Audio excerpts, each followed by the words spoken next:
All right, everybody. Hope you got your lunch and you're settled in. I'm very, very excited about this next session, which is an interview with the esteemed Mitch Kapor, who really needs no introduction, so I'm not going to give him one. But his interviewer will be our good friend, Leah, who is the co-director of the National Center on Technology and Dispute Resolution and a professor at UMass Amherst. So please give them a warm round of applause.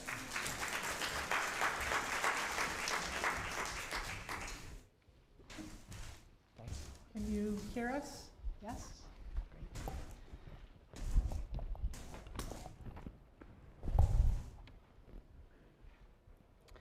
Well, despite the fact that he needs no introduction, I'm honored to do a very brief introduction of our guest, our keynote speaker today.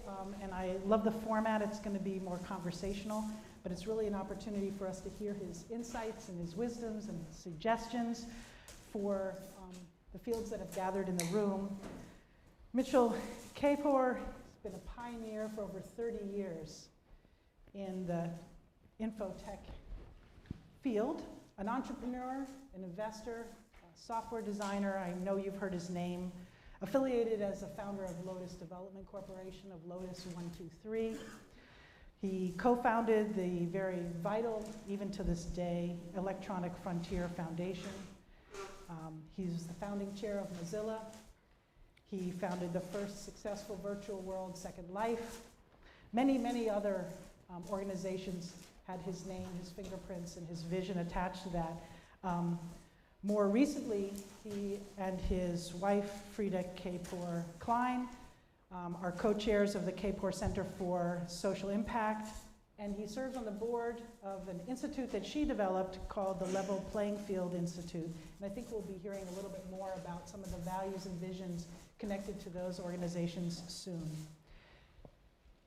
His vision and his work have left a lasting impact, not just on the tech industry, but really, I would say, on society's relationship or society's relationships with technology.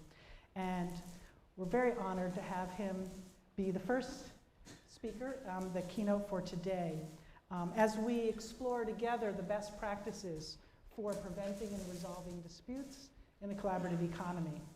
And I was thinking about, it's very exciting to be a member of one of the fields in the room. I'm a member of the dispute resolution field for 25 years plus now, member of the ODR field, online dispute resolution. And I have colleagues in the room who are lawyers, who are entrepreneurs, people from the tech industry are here, and we're having, in a way, the first formal conversation. A lot of side conversations and private conversations and individual conversations have been happening, but to host the first formal conversation between these fields, to explore our commonalities, our possibilities for synergy is very exciting. And I was thinking about how to frame the beginning of our conversation, and it seemed to me that all of us in the room are interested in harnessing technology and collaboration for mutual gain. So I think as we turn to talk with Mitch, you've been focusing a lot, most recently, I would say, on the impact of the social impact of technology. And for those of us that are interested in making a positive social impact through the collaborative economy, through collaboration with online dispute resolution, what are your thoughts? Okay, well, first of all, thank you so much for inviting me to come today to speak. Thank you for the warm intro. And despite the fact that this is exactly where we said we would start, I want to insert, if I may, a little improvisation. Because I realize as you're talking about who's here in the room today, I think you folks are extremely important. And I want to start by recognizing that and putting it in context, which is the following. So 25 plus years ago, I was one of a small band of crazy people who thought that the internet was going to be a big deal socially and globally. Not just co-founding the EFF, but other work that I did, including a piece I wrote that was the cover story of Wired magazine in its third issue, which was a very idealistic account in 1993, so 2 years before Netscape, really at the inception.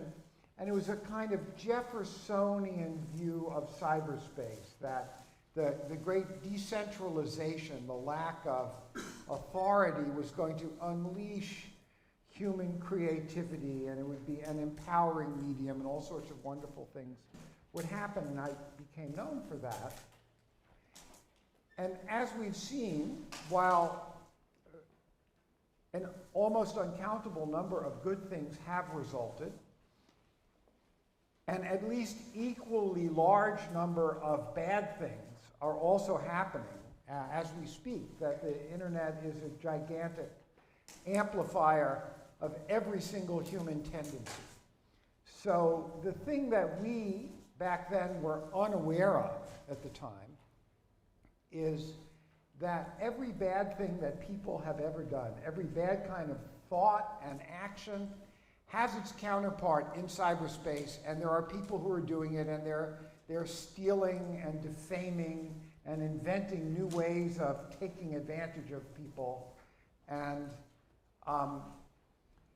folks like yourselves, whose mission in professional work is to figure out ways to keep cyberspace civilized by helping it be a more human kind of place where people can come together, and if there are disconnects, get them resolved, and if there are problems, to set up systems and communities where there's more trust than mistrust that allows more of those good things to happen. So I want to recognize it's really the reason that I'm here, that we invested in Modria and so on, is to sort of help fulfill the idea that these digital media and digital communication systems can actually be put to positive human purposes.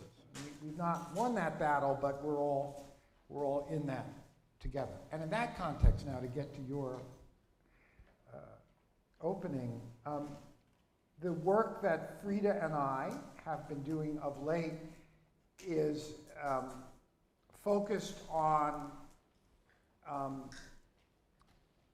finding businesses and investing in them, tech startups, that can not only be economically successful, but also have positive social impact, by which we mean something quite specific. So for instance, when we look at startups which may be in the field of education or in health or financial inclusion or other areas, we ask, is it closing some kind of gap in access or opportunity? Is the playing field really level in this area? And if it's not, is this startup doing something to make a more level playing field in terms of educational opportunities or access to capital or any of the dimensions of important human welfare, housing, employment, education, health, and so on. And we're finding there's good news and there's bad news. I mean, the good news is there are a lot of very hardcore but socially minded entrepreneurs who come to us with terrific ideas that we invest in, who are doing all sorts of good things, from helping reform payday lending to helping reduce dramatically the cost of a college education. At the same time, we also find, and this is where the challenge is, as I said, we brought all our problems with us into cyberspace. Silicon Valley likes to think of itself as a meritocracy where the best ideas win, but in fact we bring all of our hidden biases to it, and we do that in hiring. And if you look at who gets funded and who doesn't get funded, and who gets ahead and who doesn't get ahead, we're actually much further behind than we think we are. And we have decided to work on and tackle, to the extent we can, or to be a voice in the mix of all of those issues and problems. So just to give one example on our nonprofit side, and I'll turn it back to you, is in addition to the investing pieces, Google has asked us to work with them on fixing their diversity problem. Now, when they came out with their numbers recently, and it was that 1% of their employees are African American, I thought it was a courageous admission that should have been made years ago of just how bad the numbers are and how unrepresentative.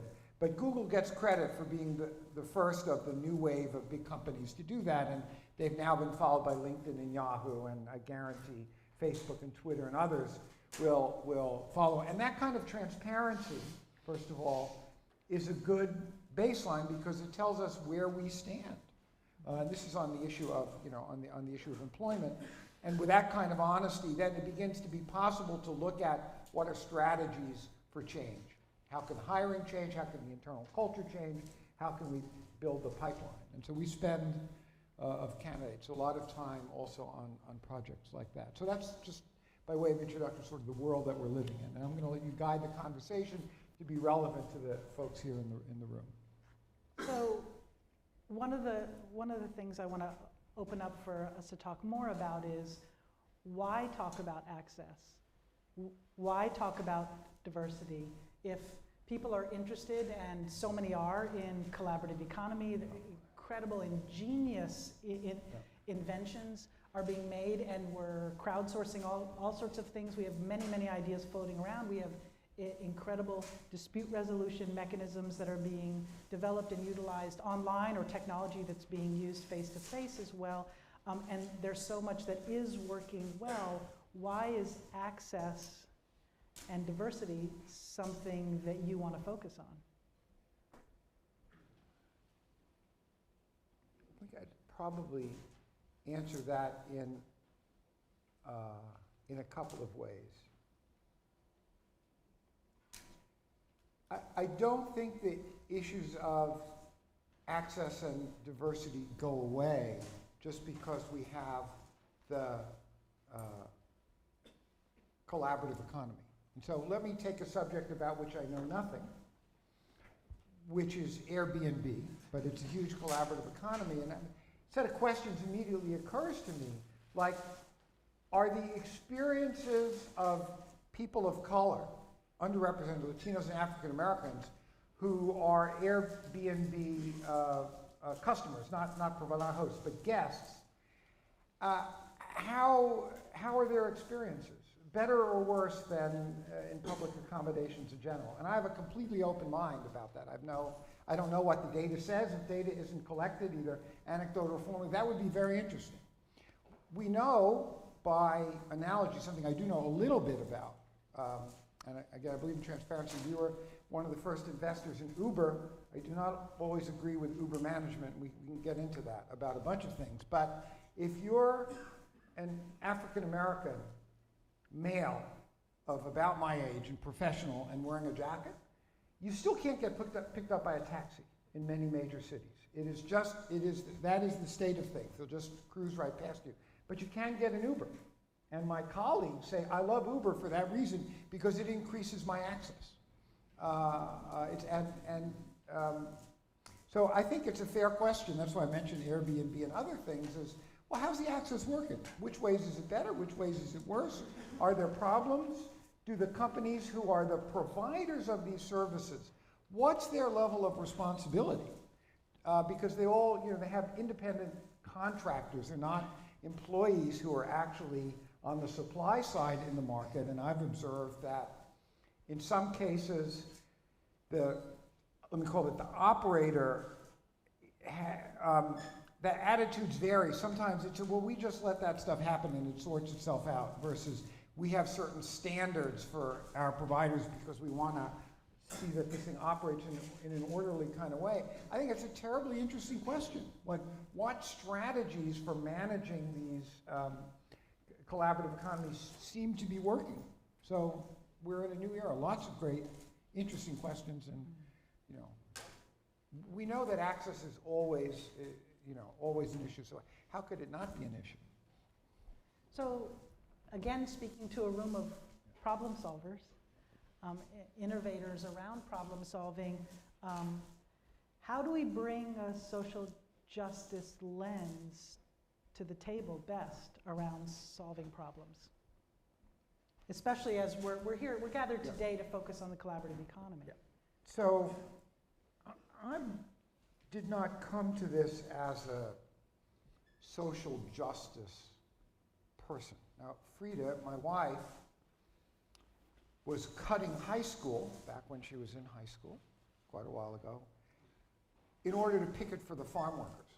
So she's, and what we do is sort of this hybrid of my background, which is just sort of as a math and software guy, and her background. So I've come to my understanding very incrementally and hard won. So one belief that I now have is that, first of all, no business is actually impact neutral.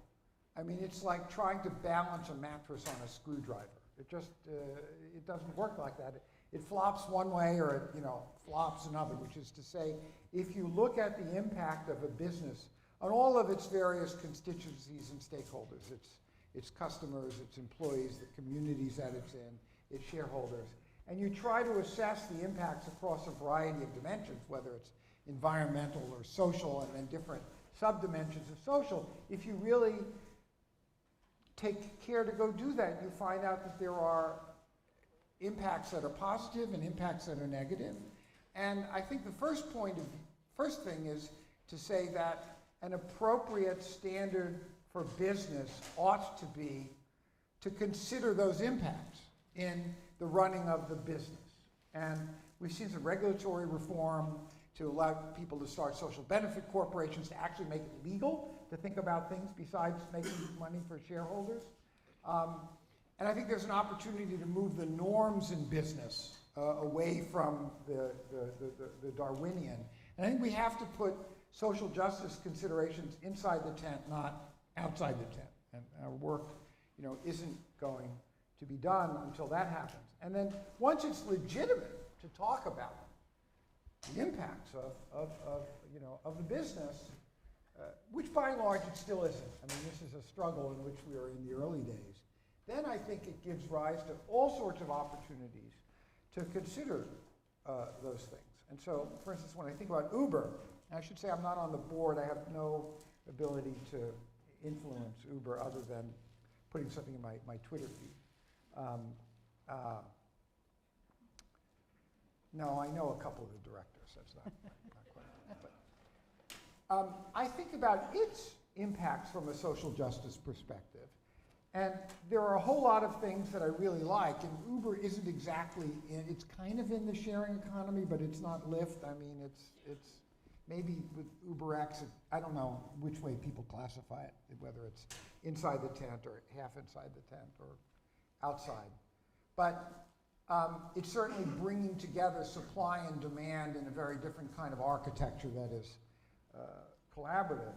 And there's all sorts of incredibly positive impact. So this is an example of the kind of analysis that I think is worth doing in each and every case. So, and some of them are just the convenience of being able to, get a ride when you need it. For women, it's particularly valuable because women feel safer calling an Uber than otherwise.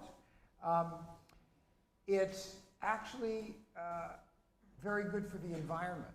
The amount of wasted fuel and idling and car circling in the old-style inefficient car service world was actually huge, and I'm hoping Uber will publish some of its studies about that. It's a very non-trivial reduction when you're talking about a scale of hundreds of cities now.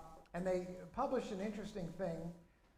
I haven't vetted the research, but the claim is that when they introduced into Seattle, drunk driving arrests actually went down because Uber is a designated driver of choice, and it was available enough, and it's becoming more of a cultural norm. And they so impact, looked at all that. On the other hand, if you were a struggling immigrant entrepreneur who bought a taxi medallion and you didn't sell it, soon enough, you're probably screwed.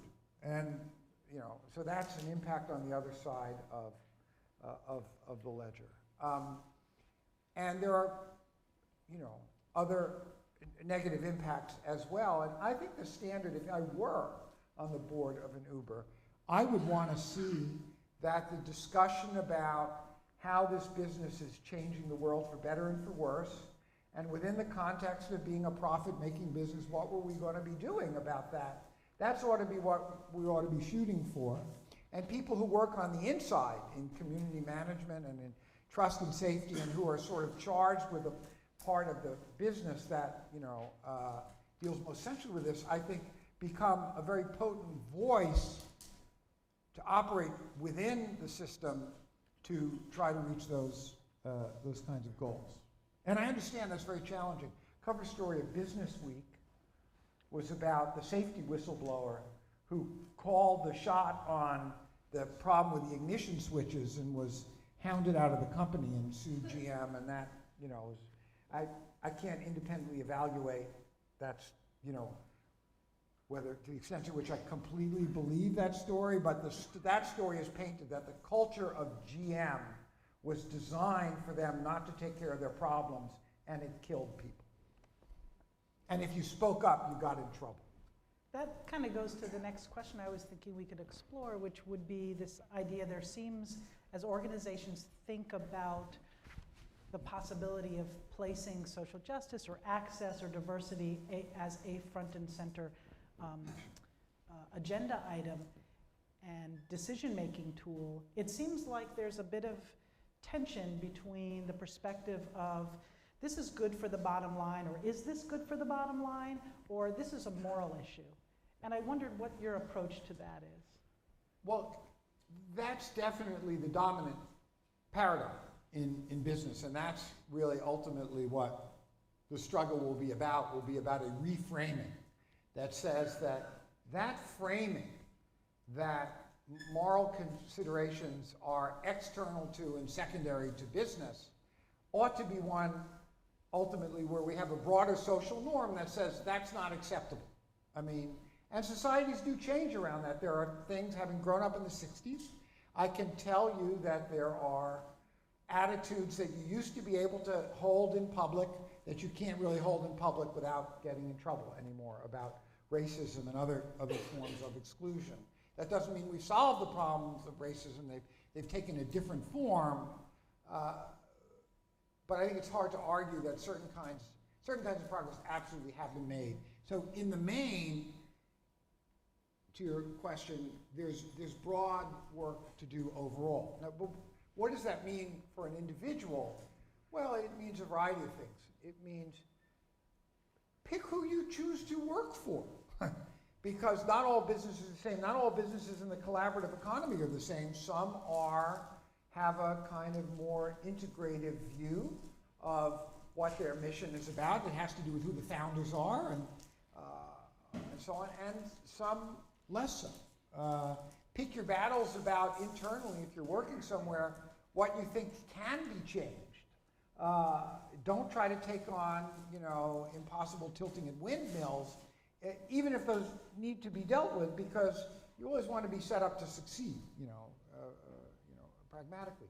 We've gravitated, I mean, I've always been a startup guy, to the social impact startups because we have found there was actually an oversupply of socially minded entrepreneurs who couldn't really secure the funding on the terms that they wanted to.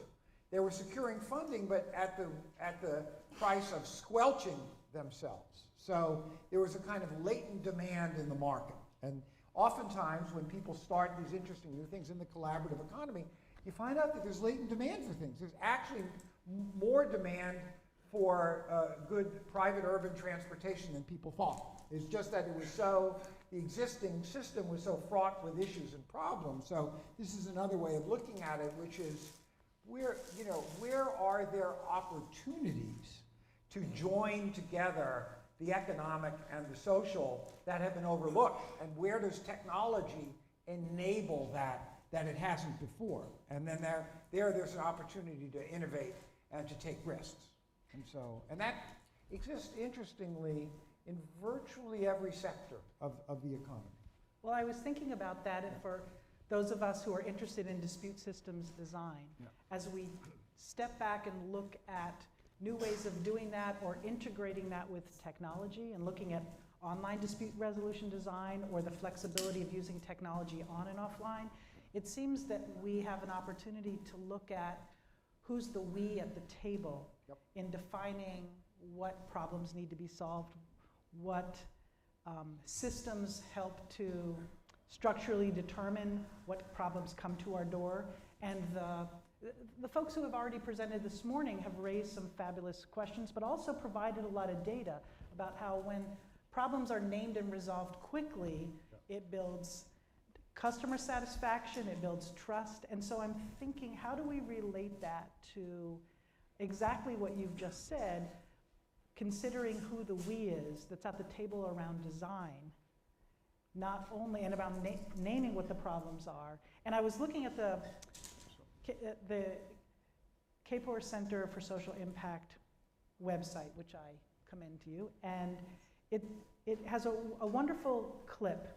And one of the things that came forward was the fact that there are thousands of weather apps, but there are very few apps that are designed specifically to address the needs that are urgent for communities that are under-resourced. Particularly Black and Latino communities, I think, are put front and center. And so how do we combine attention to both of these when we're thinking about design in particular? So, I think I can actually best answer that by an analogy, because I don't want to speak in generalities, and I don't have design principles to offer about this specific thing. But we've been thinking a lot lately about equitable hiring in startups. So that's a similar, what are your design principles around which, if you're assembling a team of people, and how do you avoid being exclusionary? And so I would articulate one principle as, the goal isn't to treat everybody the same. The goal is to treat everybody fairly. And there can be cases where people's circumstances are different enough that you want to treat them differently. Now you go, well, that doesn't that violate common sense? Let me give you a use case, because I suspect there's an analogy in designing systems to manage collaborative economies. Startups should be frugal. They tend to be very careful in what kind of salaries they pay people. They don't have the money, or if they do, they want to, they don't want to run out of it. But if the salaries are too low, it's going to wind up excluding people who don't have a safety net. If you have a safety net, like, you went to Stanford, you can go live with your parents, or live on noodles, you could maybe work for $30,000 a year. Most people actually can't do that, and you wind up excluding people. And actually, who winds up being excluded in this use case are people who graduate with a lot of student debt, because the loans start paying.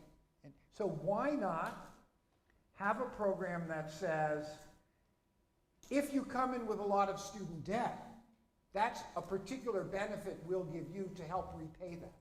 Not everybody gets that, just the people who do that. But that's a way of making it more equitable. You're not treating everybody the same, but it makes it possible for everybody to work there. So I would say, in designing dispute resolution systems, if you look at your constituents and who's there, do you need to identify certain groups of people who actually ought to get some extra help or extra consideration as part of the policy for things are handled?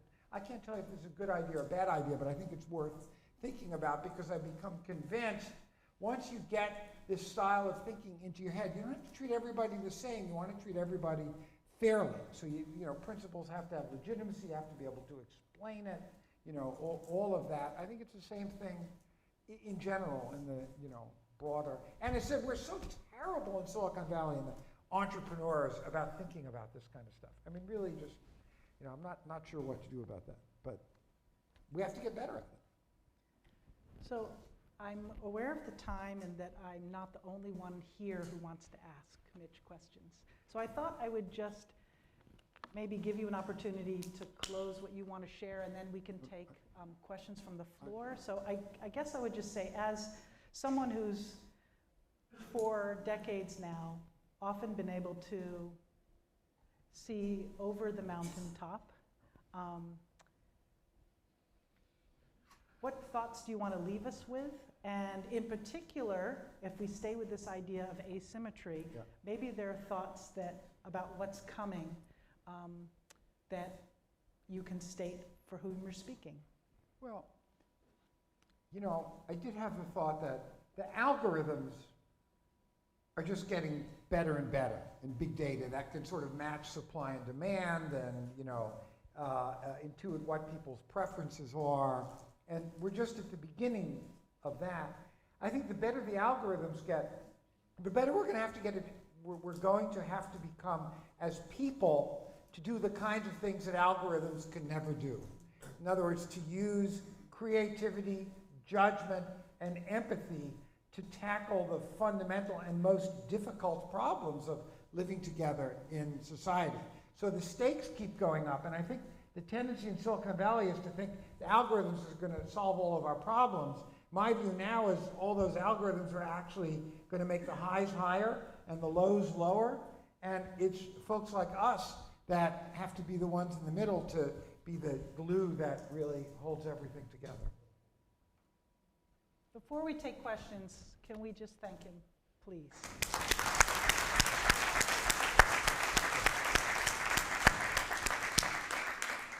So I think we have approximately 10 or 15 minutes. Colin, is that all right? Yeah, that sounds great. And fair game if people just want to change the subject or ask what's on their mind, or that's all good.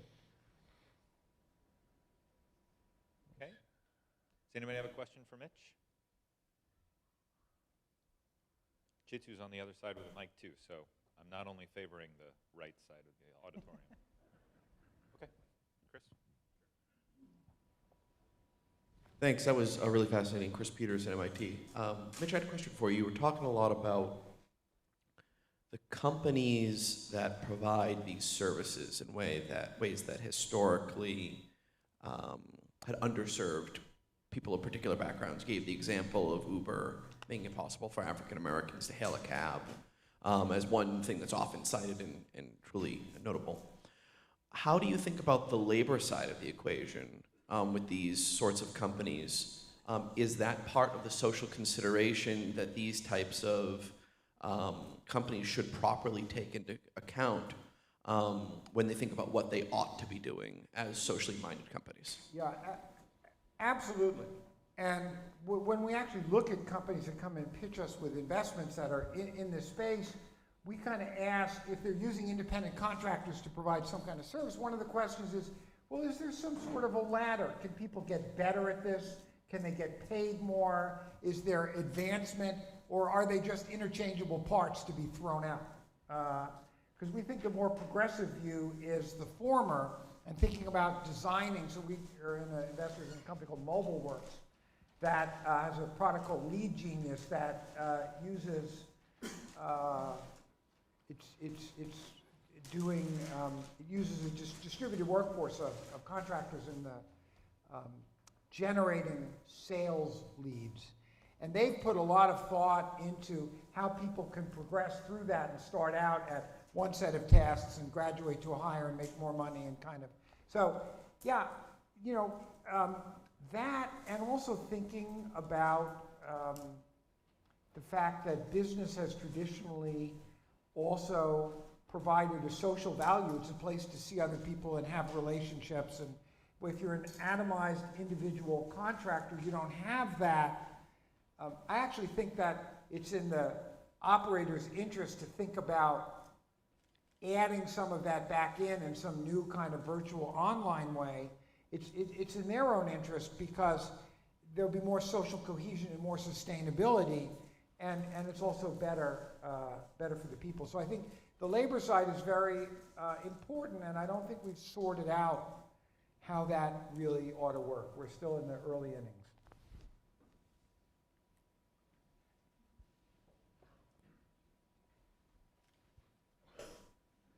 Hi, fantastic, great ideas. My name is Thomas Axschmidt, I'm from Brazil. Here's one thing, we talked about the labor side, we talked about basically capitalism. There is one equation.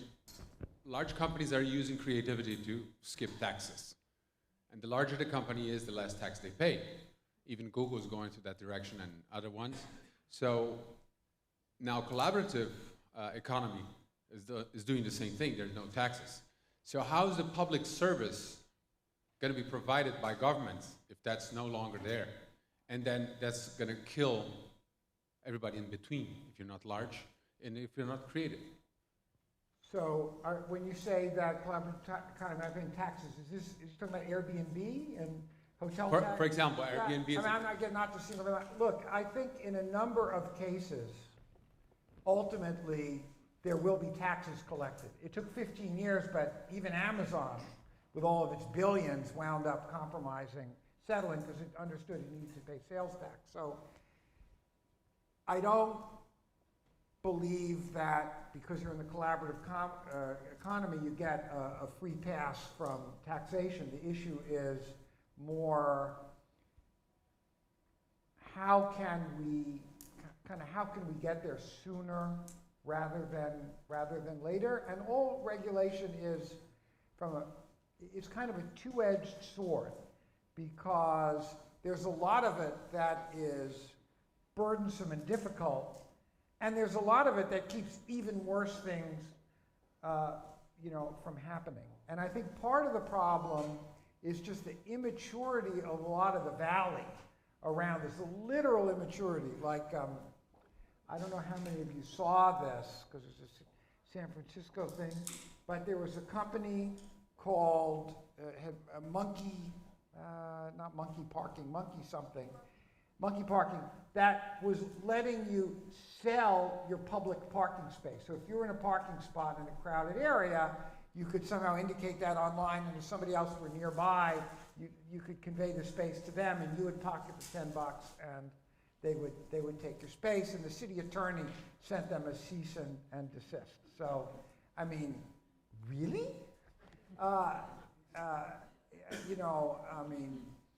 The answer there is that standards are too low in the startup world. If people think they can do that, and I think a certain amount of shaming in that case is probably called for. I don't believe in overdoing shaming, but I don't see a fundamental problem. I don't think they should, be exempted from regulation or some whole new regime. I have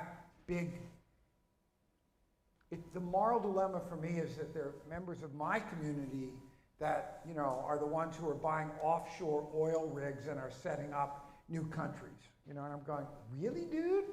So, yeah. All right, well, I think we have time for one more. Yeah. So, well, maybe we have two more. So why don't we do Carrie first, and then we'll come over to you. Thank you so much. So two questions, one following sort of on the regulatory point. The economist and now social philosopher Amartya Sen argued in his book, The Idea of Justice, that virtually all of the problems of scarcity and lack of food in the world could have been solved by greater distribution networks. So my question is, to what extent does the level playing field idea that you're doing so wonderfully here domestically apply in your own work and to those of us in the tech world internationally? And as an international lawyer, of course, the problem is, how do we do this across borders? Any thoughts on that, sir? So we've focused domestically just because of capacity issues. I think that a variant of the same kind of analysis absolutely applies internationally, with the added complexity that you're, crossing borders. And really, I have to say, I would love to learn more about this, but it's above my pay grade. I don't have answers. My only connection with Amartya Sen is that I once owned a house in Harvard Square that I sold to him when he came to Harvard. And I never met him, which I felt was a loss, because I admire and appreciate and agree with that thesis. And I just say one more thing. I do not believe that market-based solutions are the answer to everything by any means, but my faith that we can make forward progress has been increased when I've seen that there are market-based solutions in a number of distinct areas that really can achieve a much more effective and efficient distribution of resources. So while we try to solve these thorny problems that really do require collective action, we should also be trying to maximize what we can do in the private sector. That's my pragmatic conclusion. Hi. Hello. Got it. So, well, first of all, thank you so much for the work that you do, Mr. Kapor. Welcome. Our nation really, really appreciates it. And a couple questions around the diversity work that you do. So, diversity, a lot of studies come out with how diversity ultimately impacts the bottom line on a wide range of ways. My question to you, when you approach technology companies and explain, hey, this is what's going on in your company, to what extent are they really sold on the ideal that if they increase diversity and make a commitment to diversity, that they're going to see an impact to their bottom line? So I'm aware of the research that you're referring to. The situation is complex, though, because there are some extremely non-diverse companies that have done extremely well. Witness Google and others. And so I think it is not right to make the argument your business will be better if you're more diverse. It's just more complex than that. That said, in our area, when we're dealing with companies that are trying to have social impact, we find the following kinds of conversations to be very compelling around diversity, which is if you have on your founding team members of the community whose products or services you're seeking to sell to, their lived experience of the issues and problems are likely to be a source of advantage for you. So when we see like 3 white guys from Stanford trying to do an ed tech product that is going into urban schools, I mean, they may be as far as they go fine, but the question is, do they really understand what the lives of the kids and their parents and families are like in the schools? And maybe one of them was in Teach for America, that helps a little bit, or some, but having a diverse team and a team that is reflective of who's being served, and especially to the extent you're doing a consumer-facing product, an international product, products that are designed to be at massive scale and serving everyone, how you could not have a more diverse team from the outset, including at the senior level. I think in that case, you can make a very strong case that, among many other things, it's just plain good business. And we've been doing pretty well on that argument. Don't win it all the time, but I just think it's right. Can we get a round of applause to thank Leah and Mitch?